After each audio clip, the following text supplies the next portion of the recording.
Evening all, James Wilding, Principal, Clares Court School, Maidenhead, 21st of May 2025. It's been a while since I've posted a video or indeed any detailed writing on my work at Clares Court because the Independent Schools Council asked its heads to be careful about talking and discussing issues of government action against our sector in the light of the human rights lawyers' arguments in the Crown Court and awaiting the judge's decision about whether or not the imposition of VAT on our sector was legal or not legal. I'm talking to you today because I understand they've reversed the decision in Parliament about whether us old age pensioners are going to get the winter fuel allowance or not. Now, let's face it, I don't need the winter fuel allowance. I'm entitled it, and everyone I've ever got, I've just passed on to charity. Very simple, easy thing to do. Now, as a head teacher, I think I'm the longest serving and certainly the longest serving head teacher in the UK and member of the National Association of Head Teachers. But I thought tonight I'd just say a little bit more about James Wilding. So the Reverend James Wilding was a founding tutor of Cheam in Cheam and now out in Newbury. But when he was at Magdalen College back in 1785 or something, he was struck this medal by Magdalen College where he attended. And it's lovely because it feels solid, might even be better than a Bitcoin, who knows. But on it, it says, above all, death is swallowed up in victory. Well, it seemed to me wise to talk to you about what that actually means. Death is swallowed up in victory. Let's try to unpack that in the light of the current situation about schoolmasters like myself find ourselves in facing the onslaught from a dogma-based government insisting that we are tax dodgers and that in the end all our SEN children are being charged at beyond the scope of any normal reality, and it's time to shut us all down. When I watch Ana Boulter's videos, and there are many of them, she's far more active than me and far more political than me in terms of her didactic approach to whether Rachel and Bridget and the others have got it right. Now, as a school proprietor, as well as academic principal and head teacher, I've got to be very careful. I actually know that my job is to stay unbiased. It's a little bit like the BBC. I've got to stay gathering the facts. I can't talk about Gaza from one side or the other, and indeed I can't really talk about Parliament from one side or another. All I can do is talk to you about the reality, what it's like to be a school principal in May 2021. No, I beg your pardon, in May 2025, paying VAT on behalf of our parents to the government. So we've got 977 children in the school. We've had to pay last month £1.28 million that the parents have given to us to give to the government. Now you may remember that apparently I shouldn't pass on all the VAT, and I didn't. My brother and I, thinking incredibly carefully and looking at the data we've been given by HMRC and the Labour government, as they suggested, that we should be able to absorb 1/3 of the VAT because we'd be able to get it by refund. The thing is, when we made the decision to go up by 12.5%, we hadn't heard about the increase in the national minimum wage or the reduction in national insurance contribution allowances and the increase that would mean to us. So we had to, in April, inform our parents that next September, instead of going up by not 12.5%, but 15% we did in January, we'd have to add in the extra 5%. Which means, as a business, with our number of pupils, we made the decision that everything else, apart from the VAT, will absorb. So that means we'll absorb the salary increases, the pension increases, the national minimum wage increases, and indeed the national insurance increase. We do that because we know our parents can afford a tiny bit more, if that. Why do I say that? Well, I'm a day school in Maidenhead. Think about what it means for 1,000 parents' children. They're not necessarily in stable employment. After all, think what the Donald has done over stateside to international business and the surplus it's going to make. Think about what this government's done to businesses by saying raising NWM, national minimum wage, and lowering NICs, and permitting runaway inflation. We're now back up over 3%. The thing is, businesses have to be able to plan. And I know people have got to be able to plan, and you know people have got to plan. I'd hate to think, actually, what the Reverend James Wilding was thinking about in the late 18th century. Crumbs, we had Napoleon coming to power, we had the onslaught of the end of the Georgian era, we still don't have to wait for the arrival of Queen Victoria, and all that meant we weren't actually at the height of the British Empire back then at the turn of the 19th century. So I think the Reverend James Wilding would have thought, yeah, I kind of understand that death is swallowed up in victory. I think I kind of know what that means, is that in the end, suffer unto us, little children, we'll do our damn best. But in the end, it is over our graves that everybody else will walk saying, well, they were brave, weren't they, on behalf of us. Think about Nelson and Trafalgar, or, dare I say, Wellington and Waterloo. The saddest thing for me over the recent news of close downs of private schools planned for the current end of the summer term is the closure of Wellington School in Ayrshire, the last school in that Scottish county, and one that celebrates, as indeed Wellington School and Wellington College do down south, the celebrity status that the Duke of Wellington gave our country in the 19th century, not just by winning the Battle of Waterloo, but all that whole positive bit about having great victories to think of. I want to be an optimist, but if I was in Ayrshire looking at the lack of roads, the lack of infrastructure, Wellington School up there had to survive on the very needs of the local population, the farmers, the engineers, the fishermen, the kind of local enterprise, and to be honest, it stopped. And why? Because ultimately, if you take the value away from farming, the value away from fishing, the value away from the local community, if you make it building houses so wretchedly hard, there's nobody else to replace the population. So Wellington School, the last independent school in Ayrshire, is closing. Now, we should mourn these things because the independent sector gives to our country the diversity and not just inspiration, but innovation that it needs.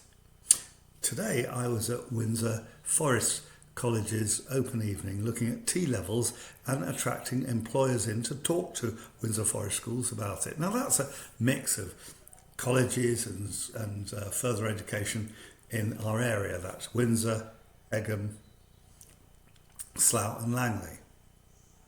Now if you were to actually run the slide rule across whether this government and previous government think that further education is as important as school education, the answer is an absolute no.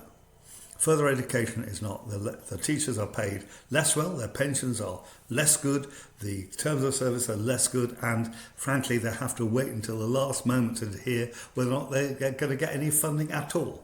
And one of the reasons for tonight's show was to see if employers would take the interest that this employer wants to do, looking after almost 400 employees, looking after the training and apprenticeships and so on that we do, see whether we would engage and help us with things like our early years or childcare programs, and see whether instead of using apprenticeships, we'd use the T-levels. Now the jury's still out of them. They started in 2020, but it's very early days. Education reform takes decades. Guess what? Bridget Phillipson, the Secretary of State for Education, has once again confounded everybody by launching a bill last December through Parliament, which is designed to change completely the landscape of education. Now, if you read my writing on James Wilding blog, I've been writing for decades there, you'll know that I'm not a great fan of Michael Gove because he got in the way of the marvellous, careful development. Get a Labour government, any government for 15 years, and by the end of that terms of service, basically everybody's working in partnership. But Michael Gove came in 2010 and said, spare me experts. So he gave up on education and just changed the whole landscape back a century. James Wilding as old of the 19th century might have agreed. But to be honest, this James Wilding doesn't, because we evolve, not revolve. If you have revolution, we just end up all spinning in a circle. Let's go back to Windsor this evening. Lovely college, lovely principal, lovely explanations of what T-levels mean. And I guess it'll go well eventually. 5 years in, maybe 12 employers there. Brilliant presentation from one girl studying agriculture at BCA Maidenhead. Lovely speaking about her work. Spot on. The trouble is, that's one of 2,000 voices in Maidenhead each year. The cohort going through is 2,000 in our borough. Well done. And now there are maybe 1,200 going through. What's happened to the 700-800 children? Answer, they're not being born. Wow. So suddenly, it's not just my sector that's saying what's happened to us. They've got 20% VAT, costs are changing. Well, the nursery schools are saying, where are the children? The secondary schools are saying, it's beginning to look difficult. Now, up further north, just a few, 20 miles or so north of us, where property is so much cheaper, population can move to, families are expanding and the like. But here in Maidenhead, I know, soft underbelly of the Thames Valley with marvellous links to the City of London by the Elizabeth line. The reality is our area is suffering a distinct lack of children being born. So our state primary schools are now having to juggle the numbers.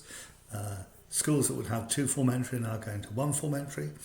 Schools that have got 1 form entry are now looking how they can hybrid across years. It's not easy.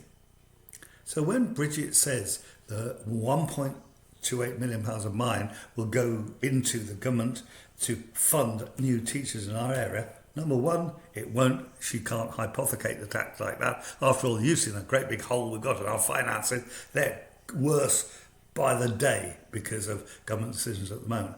But secondly, actually, our schools are not allowed to recruit teachers. They've got to let them go. Redundancies are looking left, right and centre. So the question for me as we come to the closure of this chapter is, how are we going to move forward if we haven't got a department of the education that's prepared to talk to people like me who know our onions? A head teacher since 1981. A James Wilding from 2 centuries ago who's echoing my brains. I kind of get this stuff. My job is absolutely not to pillage and take and steal from the state sector. I'm part of RBWM's implicit culture. Over 1,000 children and adults use my playing fields that aren't associated with the school every week. At no stage am I trying to take money away from the community. I leave it in there. It's called Clare's Court's SL6 policy. Everything we do is about spending money in SL6. With 400 employees who are living in the area, he says carefully, breeding in the area, breathing in the air. We want the best possible town we can live in. And that comes from investing in our town. We're not trying to use Amazon vans or whatever to provide education. We love our state schools. We love our independent schools. We love what we do. I love the 30% of my school that has additional needs. Why? Why do they have additional needs? Because they do. They are part of a family. We're a family school. So many children come in my school who, like my grandchildren, particularly grandchild number 1, performing on the stage on Sunday night at Wickham Swan for the Rainbow Trust Foundation to raise funds for musical lessons and support and parent support in hospitals of Oxford, Stoke Mandeville and Berkshire. The Rainbow Fund Trust is amazing. Rosie's Rainbow, Rosie Mailing, the story about this lovely girl who by the age of 10 ended up dying of an appalling, unpredictable disease. But while she was suffering her illness, she managed to get both her family and the wider community involved in what children in hospital need is things to change their minds, things to give them a sense of hope, hence the availability of music and instrumental playing, and it's still there to this day, which is why a packed theatre on Sunday night saw 300 plus children plus celebrity stars from across the country giving their labour free, like I do, to the country. And I love the fact that Redruth Theatre School were there at the heart of it, a school that's not an independent school. It's a after school and weekend school. It's doing arts, music, performing stuff that girls and boys love. If you think about seeing a group of 30 or 40 dancers doing an amazing busking thing, street dance maybe, to a urgent set of staccato messages from the underground, you get my sense that when you go to the theatre and you see young children perform, you see them do things that you couldn't even conceive of. And that's what I love about going to my school every day. This is not a school painting by numbers. I go to my school every day and see children doing things I couldn't conceive that they could do, which is why independent and state education exists. A mix of educational situations where people like me are inspired to stay at work. I'm 72 next birthday. Inspired to take and Kate stay with, because we can see children teaching us some everyday things we didn't know. And talking of things we didn't know, Year 3 have been doing a history project based on the founding of my school, and the mum and dad who set it up, and my brother and I were there today to have a photo taken of Hugh and James Wilding with Year 3 doing the project work. Now that's called Real World, Real Life, and I hope that you get to see that project when the outcomes come later on. So in the meantime, if you haven't watched Ana Boulter and her stuff on YouTube, go look at it, and I'll put a link in my video to her stuff too. But have a great evening, and think, I might get my winter allowance back, who knows? Have a good evening, have a good weekend. Hope the rain doesn't come too much and spoil it.